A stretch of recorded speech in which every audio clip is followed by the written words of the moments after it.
Hello, friends, and welcome back to the second episode of my new podcast, Things I Said While Caffeinated. I am your host, Amara Franklin, and I am drinking a coffee. It's 2:52 in the morning, and I was just kind of planning out what I wanted to do for the podcast for this week because I didn't record it yet. I didn't even have a topic planned. Yeah, everything in my life is a hot mess. And I was just thinking about the events of today and what I would even want to say in a podcast. And I decided to just sit down at my desk and write out all the notes. If you missed the last episode, I don't really script these like word for word reading from a script. I just kind of take notes and think through what I want to say, and then I just go off of that. And I was doing that, and I finally decided, you know what? Screw it. Let's make some coffee. I don't have to work in the morning. Let's just record the podcast episode now because the kids are sleeping, the dog is tired, and any excuse to drink coffee, even at 2:53 in the morning. Before we get into the main topic for today, which is the big ugly bill and what we can do next, I like to start every single episode with like an icebreaker of something positive and like what's good.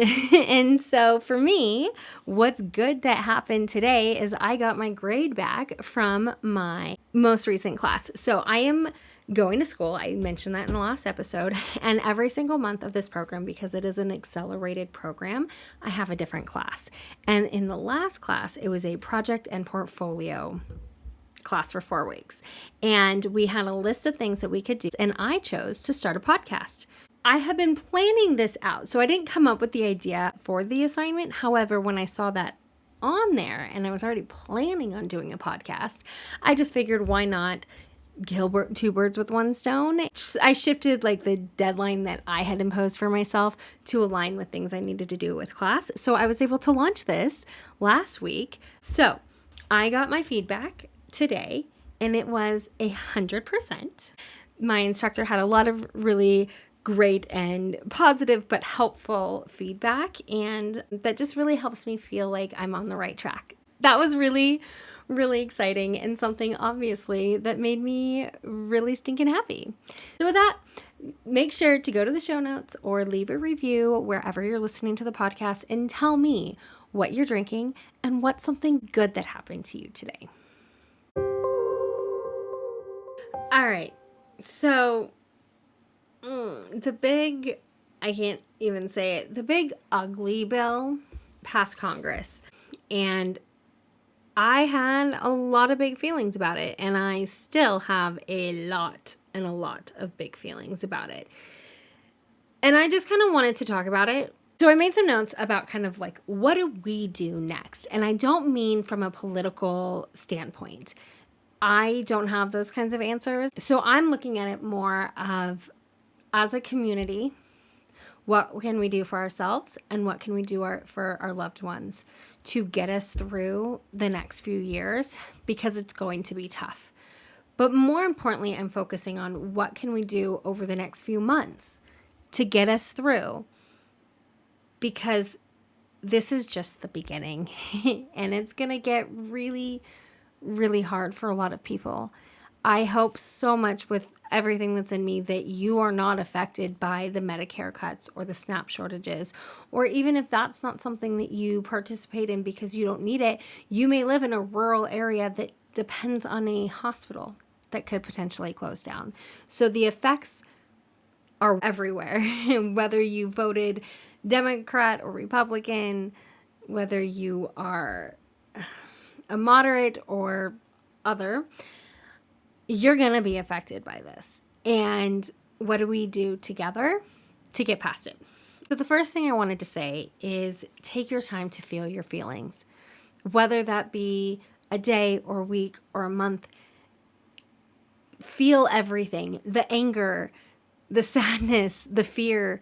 You're going to feel it all, right? We are, in a sense, we're grieving for the life that we had before last November. And that's a long process. So whatever that process looks like for you, just don't push yourself to act like everything's fine if it's not. And don't hide your own feelings from yourself either, because that doesn't do you or anybody else any good. So today, I felt a lot of feelings. I cried for a while this morning. This evening, I ate a whole pint of mint chocolate chip ice cream. I rage vented to my friend we call the handyman for probably like an hour. I just rage vented about everything. And at the end of the day, it doesn't fix anything, but it did make me feel a little bit better, to the point where I didn't even know if I was going to be able to do this episode. I didn't even know that this was going to be the episode, honestly. But now here I am at 3:20 in the morning talking to you, because I felt my feelings and I let myself just kind of purge whatever was inside. So now I feel better getting on, well, not on camera, but on the microphone and talking, because this is what helps me too. But the second thing is, I personally, right now, am going to start going back to limiting the news or social media. I can doom scroll for hours, but specifically when it comes to the news, it is something that I do watch very regularly, sometimes to a level that might not be good for my mental health. I don't need to watch the same story from 4 different points of view. I don't need to scroll through and watch the same, essentially, headline talked about by 20 different creators. Limiting that a little bit is going to help me, because I'm still going to get the information. It's not like I'm walking through life without knowing what's going on around me. But limiting myself to about an hour a day is what I kind of am hoping to go for. Some days more, some days less. Definitely less during Love Island season, because that is a full-time job, my friends. But I feel like that's going to really, really help me, because again, like I can read the article on Ground News. I don't even need to get on YouTube and watch commentary. There are a few creators that I do enjoy their commentary and I do learn from them, but I don't need to watch the same story from 7 different creators. I can pick just maybe a few. So whatever that looks like for you, whether you put your phone on Do Not Disturb, or you need to go through and like mute certain creators that do political commentary, you can definitely do that. You're still going to get information, because that's how algorithms work, and that's the world that we're living in. We don't need to consume it every second of the day. The third thing is watch or do something that's just like lighthearted, right? It's okay every once in a while to bury your head in the sand, because we can't be all doom and gloom all day long.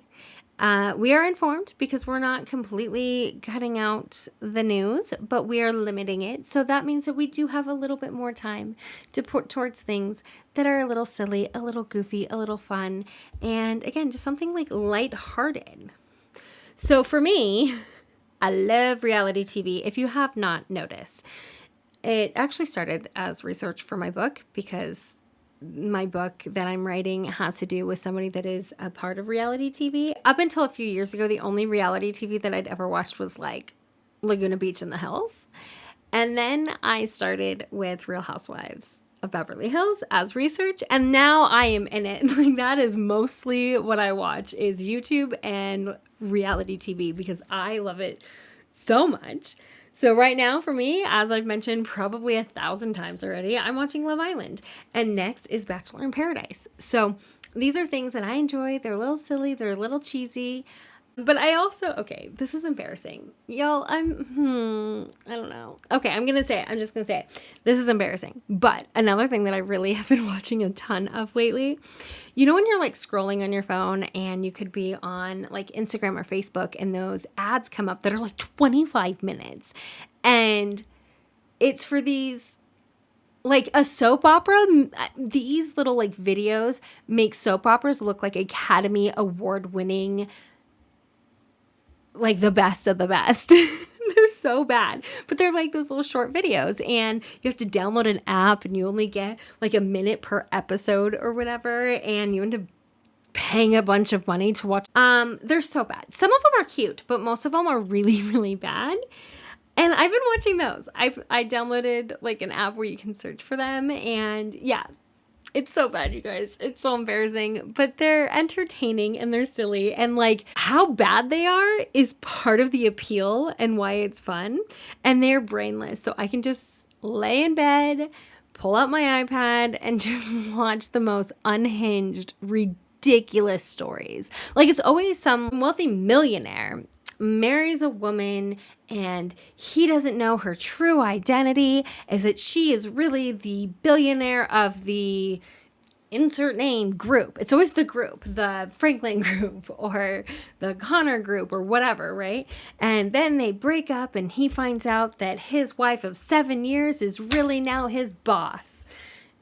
They're so bad, you guys. It's so ridiculous, but they make me happy. Okay, so I don't know if I suggest that for you, but for me, that's what I go for. So, if that's not your speed though, again, do like whatever protects your peace and lets you quiet your mind a little bit. Just do something fun. Read a book, like a good one, or read a trashy one. I don't care what you read. Read what makes you happy. Watch your favorite comfort movie and eat some popcorn. Start a really cool, cozy craft that you've always wanted to do. Go on a hike if you're like an outdoorsy person. Not for me in the summertime. I don't really like heat, but if that's for you, go for it. Whatever you do though, just make sure you do it for you. Okay. Now, number 4, when you are ready. This doesn't have to happen overnight. Maybe you're a go-getter and you're like, I need to do something. I need to get out there and I need to make a freaking difference, right? So you want to start tomorrow. Fan-freaking-tastic. I absolutely love that for you. Some people need to take their time, feel their feelings, eat some ice cream, do a cozy craft while watching a trash movie, and then they'll be ready to take action. So protesting is amazing. There are so many protests that we've already had that have had such a huge impact, and it's just going to get better. We're going to have more. And so if you are somebody that can go and make a sign and go and be around people and protest, then I love that for you. But if that's not something that you are capable of doing, protesting is a beautiful thing, but it isn't possible for everybody. So do something else. Volunteer somewhere in your community, especially right now with so many people that are going to be struggling. I'm sure there are plenty of, community organizations that you can help out with, that you can then, be a support to people in your local community. Or you can even, midterms are coming up, so you can find a campaign for somebody that you truly believe in and join their campaign when it comes time. Or even, I don't know, you could run. I've always actually joked that if I was a classier lady, I would totally run for office. It's not going to happen because I'm not that classy lady, and that's just not for me. But I absolutely love it for you. If that's something that you want to do, there are great organizations. I'm trying to remember the one. I think it's something like runforsomething.com or runforsomething.org. Look it up. But they actually will help people to find something to run for because, again, we have midterms coming up next year. All 435 seats are up for grabs. That's really exciting. So maybe that's not for you though, but you do want to still run for something.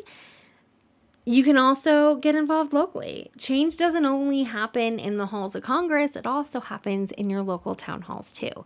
So again, run for something. It can help you to find maybe a local opening that you can run for. So whatever that looks like for you, just find a way that you can get involved. They don't always have to be this big grand gesture. Sometimes it's the smallest things that can make a difference. Even just talking to friends and family that maybe don't get it and helping them to understand. So that leads me to kind of my last, I don't think tip is the right word, but my last little bullet point here, which is just to find your people, whether that be your partner of a decade or someone you just met at book club or the mom that you met last week in the pickup line at your school. There are people everywhere in your local communities and online. You can find a whole community of people that think like you. I love going on Threads lately, Instagram too. So there are communities where you can meet people that believe the same way that you do and that also are struggling and also want to make a difference. So at the end of the day, we all need support and somebody that can just get through the next few months and few years with us. So if you don't already have your people, they are out there. So just go find them. Today's happy, fluffy story, I actually had to dig deep into the archives that is my Instagram saved folder. It has everything from books I might want to read to recipes I will never cook. And then I found this, which is from the Educated Minds page. I will link them in the show notes. This is literally one of the cutest things ever. This post is originally from December 26th, 2022, and it is a carousel post of 10 really amazing people, it looks like, in a retirement home, and they are sharing their advice for the younger generation. And I thought I would read to you what they said.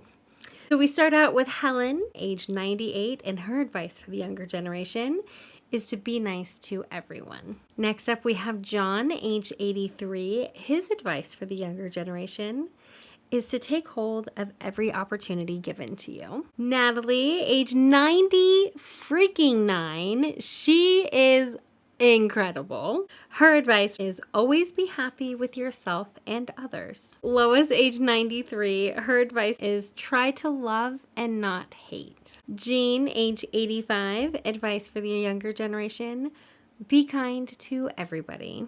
Lola, age 86.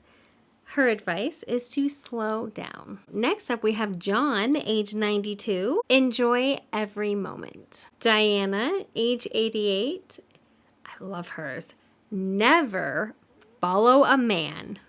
That is right, Diana. Oh, she's so cute too. She's got a big old smile. Les, age 94. He's so cute.